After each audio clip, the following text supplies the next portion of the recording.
소위 양극화 선동입니다. 소위 양극화. 양극화라는 말은 노무현 대통령이 만들어낸 말인데 그 말을 이 보수 세력이 그냥 받아서 쓰고 있습니다. 양극화. 세계 어느 나라에도 다 잘 사는 사람이 있고 못 사는 사람이 있어요. 제일 잘 사는 사람하고 제일 못 사는 사람을 비교하면 양극화 없는 데가 없습니다. 그러나 다 거기에도 통계가 있습니다. 그 통계에 따르면 한국은 세계에서도 양극화 현상이 가장 약한 데로 나와요.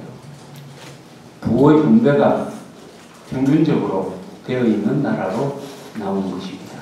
그런데도 좌익들은 양극화가 심화되고 있다라고 계속 선동을 해댑니다. 그러면 거기에 속아 넘어가요. 속아 넘어갑니다. 그래서 내가 중산층이다 라는 사람들이 1987년에는 한 70% 됐어요. 근데 요새 조사하면 60%, 50대 후반으로 더 내려갔어요. 그래서 흔히 우리가 중산층 숫자가 줄었다 이렇게 이야기를 합니다. 중산층 숫자가 줄었다. 잘못 해석하면 1987년에는 그래도 살만한 사람이 70%였는데 지금은 오히려 더 못 살게 됐다. 이런 식으로 또 오해를 할 가능성이 있습니다. 그게 아니고 1987년에 비해서 지금 아마 차량 보유 대수가 몇 배나 늘었을 거예요. 다 전화기 2대 이상 갖고 있습니다. 그런데도 왜 나는 중산층이 아니라고 생각을 하느냐. 중산층이라는 것은 객관적인 기준이 있는 게 아니고 내가 중산층이냐 아니냐 하는 자기의 생각에 따라서 분류하는 겁니다. 그런데 중산층이 아니라는 사람이 왜 이렇게 더 많아지고 그랬느냐. 그것은 상대적 박탈감이죠. 아, 나보다 더 잘 사는 사람이 있으니까 나는 중산층이 아닌 모양이다. 이렇게 생각해요. 과거 87년보다는 훨씬 더 잘 사는데도 상대적으로 비교를 해보고 나는 중산층이 아니다라고 생각합니다. 그리고 당신은 중산층이 아니다. 당신은 이 사회에서 푸대접 받고 있고 착취당하고 있다고 선동하는 사람이 있어요. 이게 다 합쳐져가지고 한국에서 중산층 의식이 약화됐습니다. 중산층 의식이 약화되는 것은 한국 사회에서 주인 의식을 가진 사람이 줄어든다는 이야기예요. 70%가 중산층이라고 하는 사람은 어떤 생각을 가지냐. 내가 이 한국 사회의 주인이다. 내가 흔들리면 안 되지. 학생들이 과한 데모를 하면은 내가 나가서 말려야 된다. 이렇게 생각하는데 그 비율이 점점점 줄어가지고 예컨대 40%대로 내려온다면은 사회를 뒤집어 엎는 게 내한테 유리하겠다라고 생각하게 됩니다. 그러면은 그 배의 무게 중심이 자꾸 높은 데로 올라가가지고 이렇게 하다가 기울어버립니다. 이 중산층이 무거워야 중심이 아래로 딱 잡혀가지고 사회가 조금 흔들려도 다 복원력이 있는데 중산층이 줄어들면은 중심이 약해지는 것입니다. 그런 현상이 왜 왔느냐? 첫째는 좌익들의 선동입니다. 좌익들의 선동. 좌익들은 대한민국의 모든 잘 되는 것을 다 부정하는 것이 좌익입니다. 절대로 그 사람들은 인정을 안 합니다. 그래서 군대 관리를 잘 해놓은 이명박 대통령이 이 부분에 대해서는 굉장히 억울하게 됐어요. 이게 한 점이고, 그 다음에 두 번째 포인트는 뭐냐면, 그러면은 왜 이명박 대통령은 자기가 잘해놓고 잘했다는 이야기를 하지 않느냐? 자랑 좀 해야 되는 거 아니냐? 설명을 해야 되는 거 아니냐? 국민들한테 홍보를 해야 되는 거 아니냐? 여기에 대해서 이명박 대통령부터 그 주변 사람들이 자기가 잘해놓고도 잘했다는 확신이 없어요. 잘한 것을 자랑하지는 못해요. 잘해놓고 또 무슨 죄를 지은 사람처럼 빌빌하고 이렇게 합니다. 참 희한해요. 잘한 게 확실한 게 세 가지가 있죠. 김정일을 코로나로 몰았어요. 대북 봉쇄 정책을 썼어요. 북한한테 뜯어먹히지 않습니다.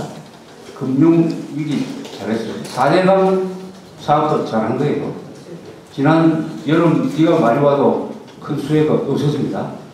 그러면 당당하게 이거 잘했다라고 대통령부터 나와가지고 자랑을 해야 되는데 그 자랑하는 일을 굉장히 부끄럽게 생각합니다.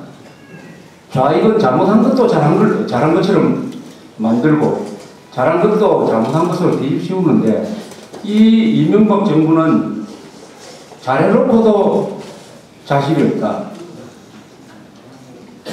그럼 부끄럼 타는 거냐, 너무 겸손한 거냐.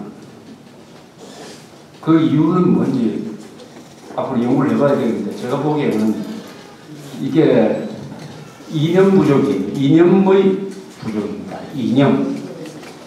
제가 이념 하면은 뭐 그게 무슨 말인지 좀 공허하게 들리실지 모르겠지만은 이념이라는 것은 이런 거죠. 공동체의 이해관계에 대한 자각이라고 해요. 이념이라는 것은 공동체, 대한민국이라는 공동체의 이해관계에 대한 자각이다. 즉 쉽게 말하면 대한민국이라는 공동체에 덕이 되고 손해가 되는 게 뭐냐?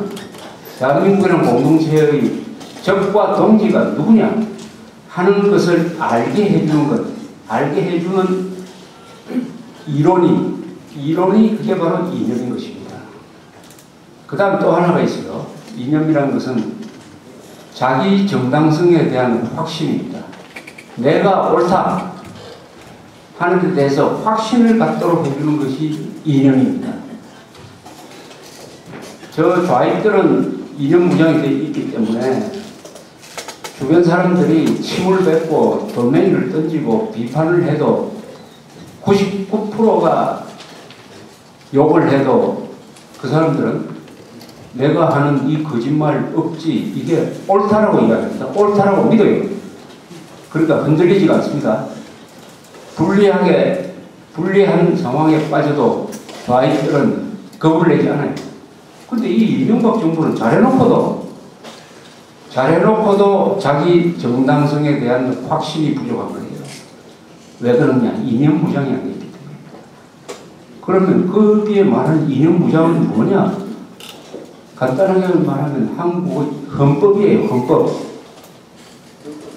헌법적 가치에 대한 확신이 없는 거예요.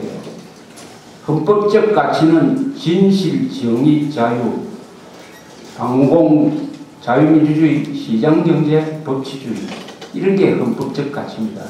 이것은 어떤 경우에도 지켜야 된다. 이것은 양보할 수 없는 가치다 라고 생각하는 게 바로 이념적 정당성인데 그 부분이 약하니까 잘해놓고도 이건 내가 잘못한 거 아니냐라고 생각을 해요. 잘해놓고도 주변에서 잘못했어 하면 내가 잘못한 모양이다 이렇게 생각을 합니다. 그러니까 자신 없는 사람이 돼요. 자신 없는 사람. 더구나 적 앞에서 자신 없는 사람이 되어버립니다. 적 앞에서 거짓말에 휘둘리게 돼요.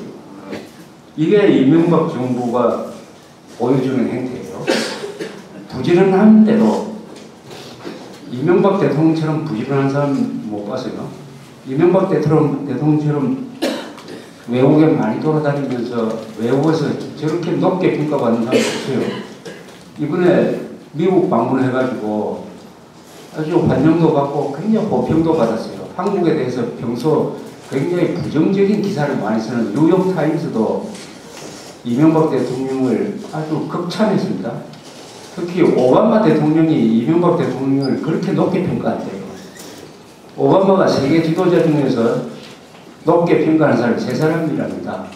한 사람은 독일의 그 메르켈 수상, 또 한 사람은 터키의 에르도간이라는 수상, 세 번째가 이명박 대통령입니다.